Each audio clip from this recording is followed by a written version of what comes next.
Here with Coach Roman, head coach of the Carson Senators. We're going to ask him a few questions.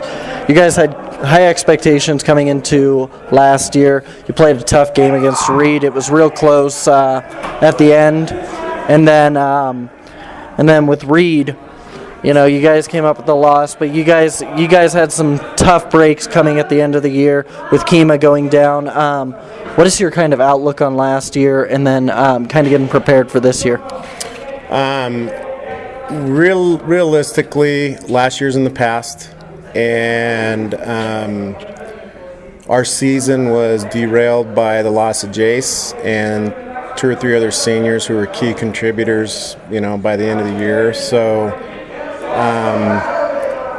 what I was proud of was our kids. As much adversity as we faced with injuries last year, our kids kept a great attitude. We kept battling, and even though we lost our last couple games of the year, we battled. The attitude was good, and I was proud of how we ended the season. Now, you guys have had a long-standing tradition with Douglas, and last year was a tough year. You guys have a good streak going against them, and then last year they take back the series. As Ernie Monfiletto said, it isn't really a rivalry unless we're winning it, talking about Douglas. You guys had a long streak. How do you look to get back into the win column against them? Well, it's a long ways away, but it's our number one goal in our program is to hopefully beat our rival, and it's a great football game atmosphere. It's a neat thing for both communities, and so, you know, right now it's a long way away, and we got a lot of work to do before then. But you know, I think the key thing is Douglas earned it last year, and they earned the victory, and you know, hopefully this year we'll be able to return that favor. So, you know, that's really what it comes down to. So now, like you said, it is still early, but even in July, we have a certain expectation out of Abel Carter. He's a workhorse running back and probably a great leader in the locker room. Can you tell us a little bit about that? Is everything you want as a coach. He's a leader by example on and off the field, and he's become a more vocal leader this year as a senior. And he is, without a doubt, one of the better players I've coached, and I've coached some really, really good ones. And he has earned his way into that conversation, and I expect a big year out of him, and it should be a lot of fun coaching him. Now, you discussed it is still early, but I talked to coaches around the league, I talked to players around the league, people in the community outside of Carson, whether it be Douglas, whether it be the Reno-Sparks area, still have this consensus pick that, hey, even though Carson had a decent class graduate last year, you can't count them out. What do you say to the people that pay that type of respect to your program? Well, it's very appreciated. I think we've earned that respect, and the only way to keep that respect is to continue to show on the field that you deserve to be respected like that, and that's a credit to our players and coaches over the years. And I think our big goal this season, there's no question about it, is to earn that type of respect.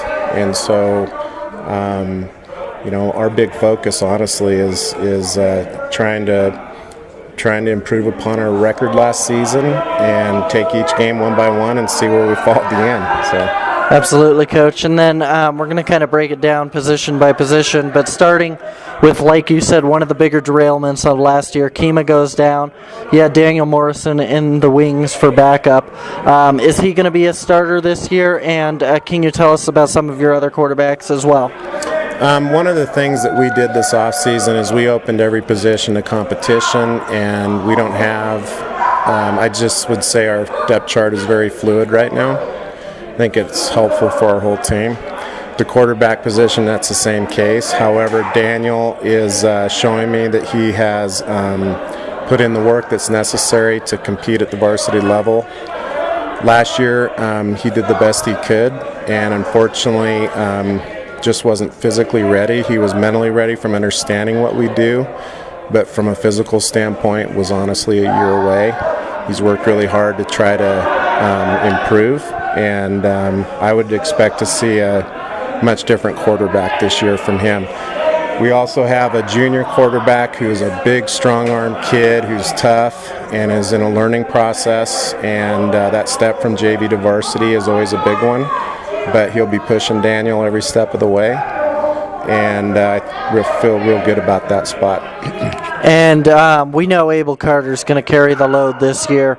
But can you tell us about some complimentary backs or some guys behind him that you're expecting? Yeah. So probably the number one kid that I'm the happiest with at this point would be Kyle Rudy. He'll be a senior. He's a small scat back, extremely quick, very tough. He's a state qualifying wrestler and just has done a heck of a job for us in our program last 3 years. I expect him to have a good senior year. And then, we've got some younger guys in the mix that we're bringing into the fold off the JV team who have some speed and some athletic ability. So, hopefully our goal is to get those guys ready. Now, the receiving corps had some guys contribute last year, but who can we look at, whether it be a slot receiver or a wide out on the sides, or maybe even a tight end that just nobody might not know about other than being in Carson? Our receiver position right now is wide open. We have several kids that we really like, their athletic ability. We feel across the board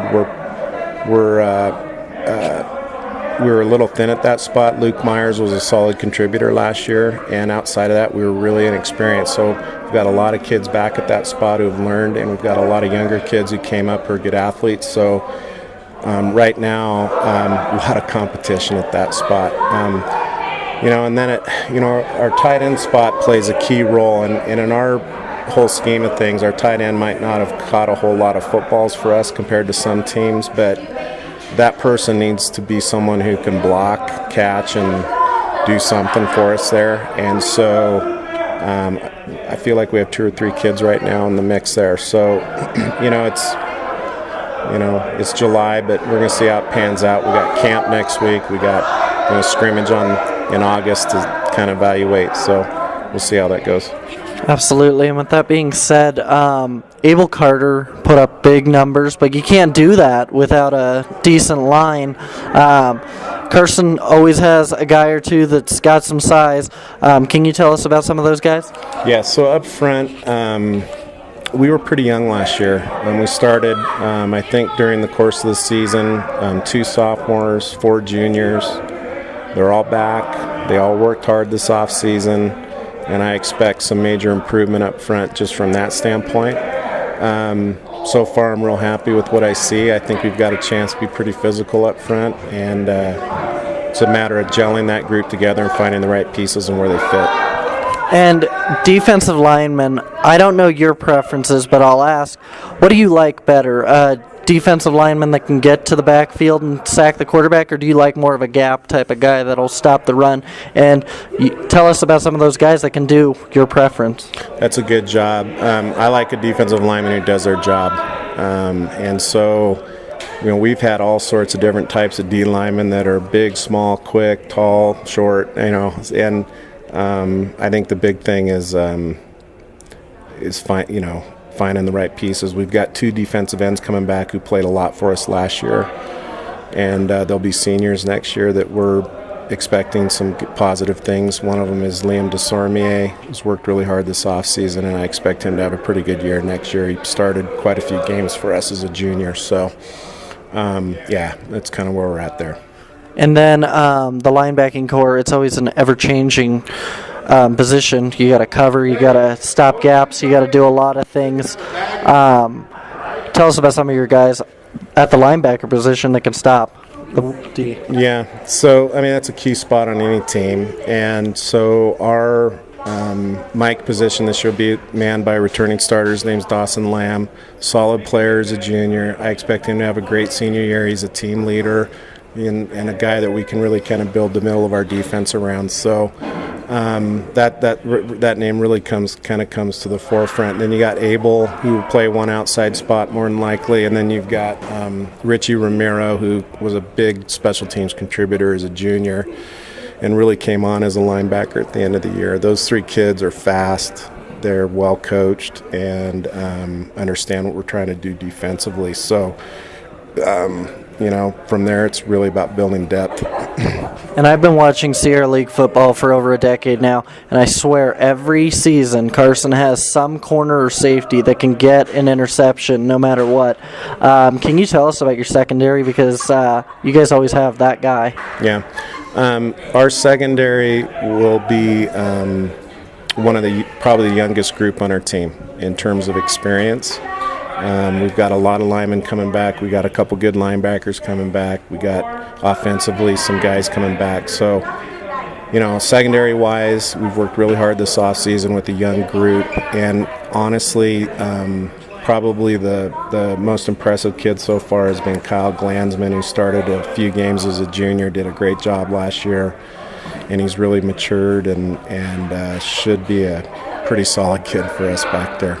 And last but not least, you're an awesome coach, as we know, but tell us about some of your assistants, all the way from coordinators down to trainers. What really keeps you guys clicking?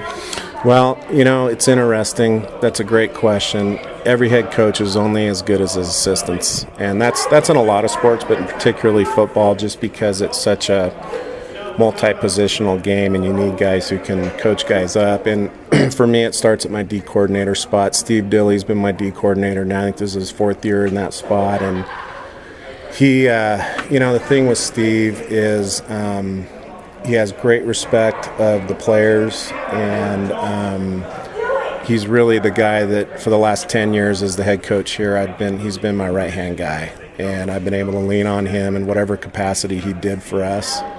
He's coached receivers, he's coached DBs, he's coached outside linebackers, he's coached tight ends. He's done a lot for us, and now in that role as D coordinator, he has done a superb job, especially last year, and especially at the end of the year when we did have some injuries. We kind of had to piece some things together. I felt like he did a pretty good job. So, it's just, it starts with him. I've got some younger coaches that I'm really excited about. I've had some older coaches who have retired over the last 3 years, and that's kind of inevitable at some point. And my line coach Vic Castro does a super job. Him and I work extremely well together. Again, the kids have great respect for him, and that's really where it starts in our program, is how we work with our kids from a coaching standpoint. We've had some talented players, but we're not necessarily the most talented team. And I really kind of feel like our coaches have done a tremendous job getting these kids to believe in themselves, and us just working together to, for that to bear out with success. So now, something that Reno Sparks and the Vegas area does not understand that you and Ernie Monfiletto kind of have in common. You guys have this cool little niche where you are the only football team in that city. What does it mean when you wake up at the beginning of the day and I'm the Carson football coach? That is a huge honor. What does it feel like? Well,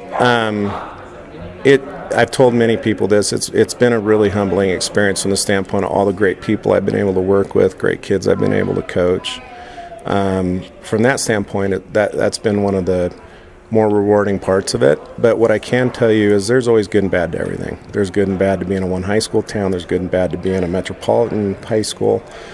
There's good and bad to having a school where you're very affluent. There's good and bad to having a school where your kids might struggle socioeconomically. And so it's just one of those things where you take what you're given and you make the best of it. And I think every good program that you'll find around the country, in Nevada, anywhere, that's what they do. They play to their strengths. They get their kids to believe in what they're doing, and that's a lot of the battle right there. So, that's kind of how I view it. And I got 2 more questions for you. This one, Damani and Reed played a great regional championship, but people soon to forget, they forget that you guys you aren't too far removed from a regional title.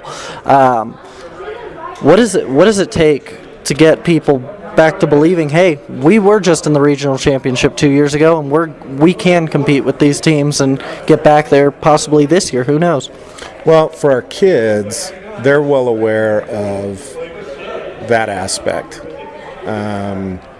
To some extent, I think our kids have experienced a lot of success, and so there's a certain expectation that's still with us that we can achieve that level. As a coach, what really is critical for us is that we get our kids to understand the work that's necessary to be able to get there, the commitment that's to be able to get there. And when you're dealing with teenagers, you know, that's a big tricky part of coaching. So, you know, I really feel like that mental aspect that you're alluding to, it's with us, but what we really focus on, even when we've gotten a region title or when we didn't have as great a season from a win-loss standpoint like last season, is we really focus on every year and the process it takes to be able to get to where we want to try to go. And we want to look back on every season without regrets. Last season we were 5-5, but quite frankly, I couldn't have coached any better and our kids couldn't have tried any harder. I don't have any regrets, you know what I mean? And I think that's really the key, especially with high school kids. Well, and like you stated, you know, you have a few injuries at the end of this year. It's a little tougher to come back. But this year, we're hoping for complete health. We're hoping for good success. We take every game, one game at a time, obviously, and it's still early. But what is a Blair Roman expectation on the Carson Senators this year? Well, we have 3 goals every year. Our first goal is to really to buy into what we're doing. But on the field, our overriding goal is to beat our rival, achieve the highest seed for the playoffs that we can achieve, and that hopefully ends in a league title. And then the third one's to win that region title and try to get to state. And we've been close a couple times. Well, actually, with the region title, we've been there 5 times, unfortunately. I feel like the Buffalo Bills sometimes, but it's kind of a running joke with me and my coaches. But, you know, it really is, you know, it's a new season, and we're chomping at the bit to have some fun and get out there and play some football. So, well, I appreciate you taking the time. Thank you very much.